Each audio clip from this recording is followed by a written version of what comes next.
So I need you to listen to me. Like, actually listen to me. Like, really carefully.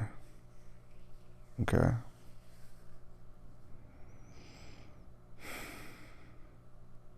You're not worthless. You're not a burden. You just aren't. Those aren't words I'd use ever to describe you.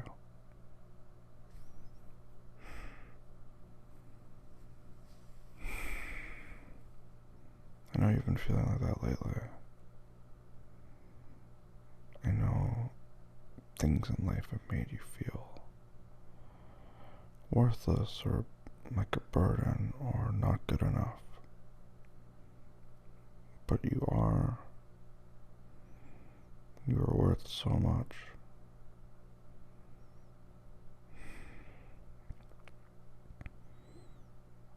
A burden is something that no one is willing to carry.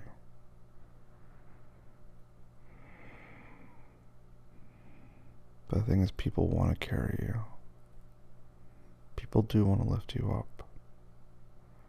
There will be people in your life who will look at you like a burden. But those people aren't worth it. Those aren't good people in your life. Those aren't the people that you need to surround yourself with. You need to find the people who pick you up, who want to carry you. Because those are the people that see the worth in you. Because you are worth so much. You really are.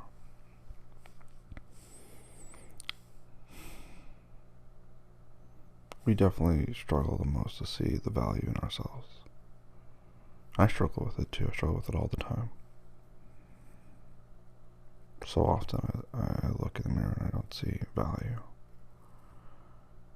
But when I do that, I have to take a moment and just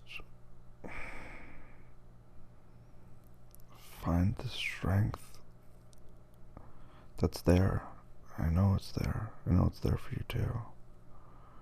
And push those thoughts aside. Because they aren't good for you. They don't make you better.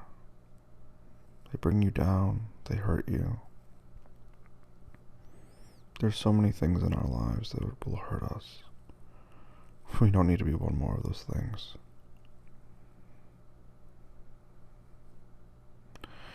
When people used to tell me that I should love myself, I always thought that was such garbage, you know? I just thought, what do you know? Like, what does that even mean? But as I got older, I started to understand what that really meant. The world is a really hard place. There are a lot of difficult things you'll encounter, situations and people. Not all of it will be nice to you. Not all of it will be good to you. You will find love in other people. And when you do, you're incredibly fortunate, incredibly lucky. You should cherish and hold on to those moments, those interactions, those people. But during this journey, there will be spaces when you're by yourself. You're on your own. And that's okay. But you should be kind to yourself. Because you're your own companion. Loving yourself just means giving yourself a break, cutting yourself some slack, treating yourself with kindness, like you'd hopefully do for anyone else that enters your sphere.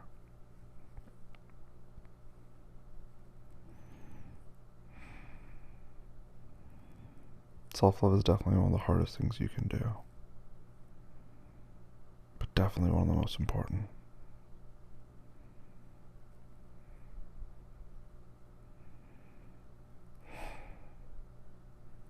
I'm sorry you feel worthless. I'm sorry you felt like a burden. You should never feel like those things.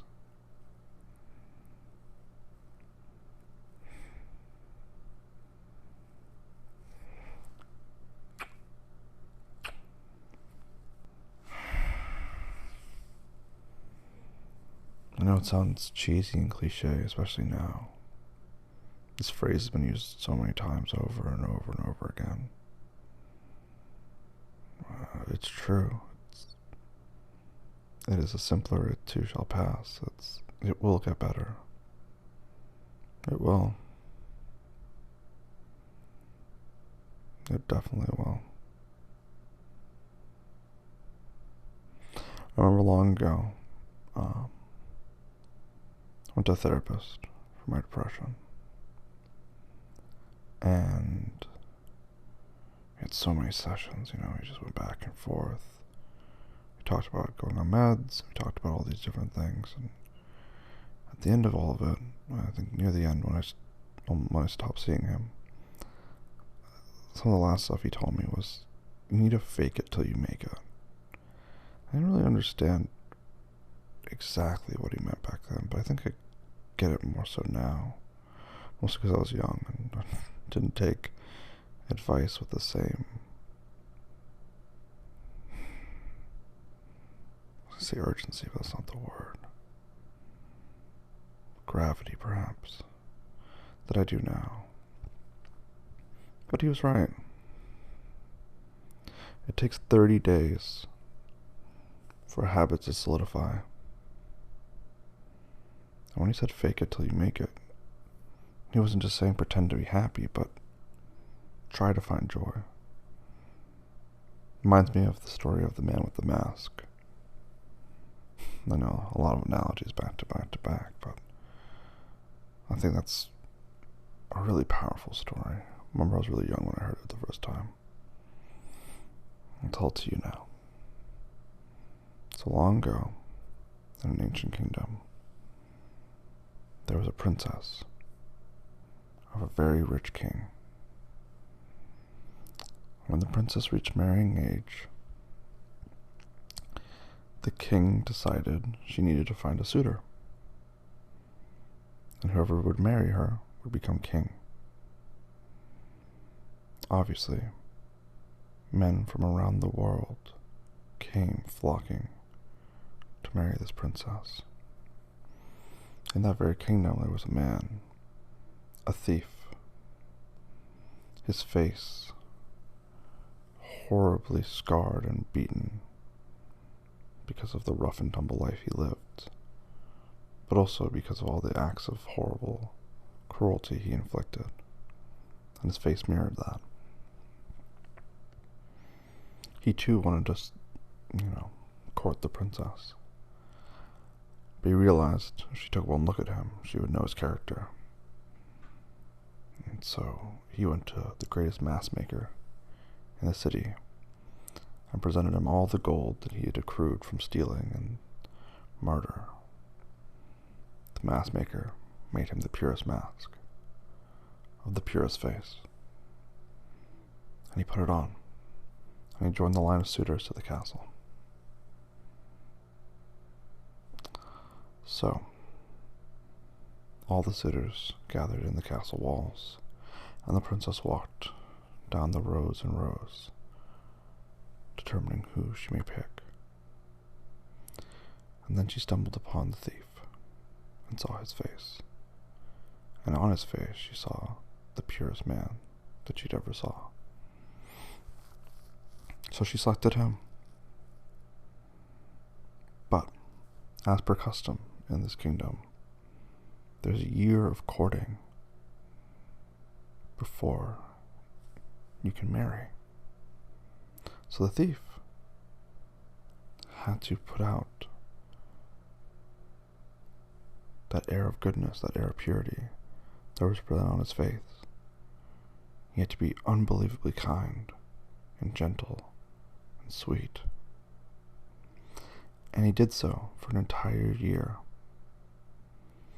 And right before the year was up, days before his marriage, he paced around his bedroom, racked with guilt. He realized he couldn't marry the princess because he had deceived her. So he rushed out to the garden where she was waiting for him. And he said, "Princess, princess, princess, I am so sorry and I am so ashamed The man you see he's a mirror. I am a terrible thief and a murderer and a liar. I've done terrible things. I'm sorry for deceiving you. This face you've been looking at is a mask. And she looked at him and said, if that is true, I would love to see your real face.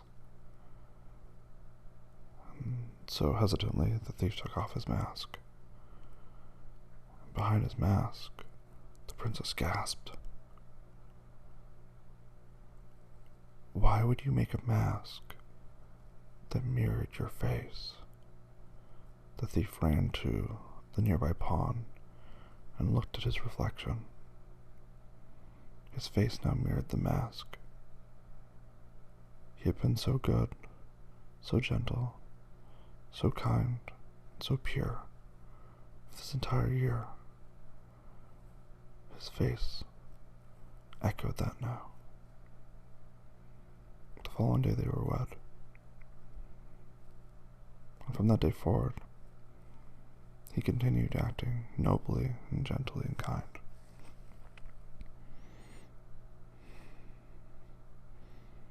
That story tells us a few things. That we can change our habits and create the future we want.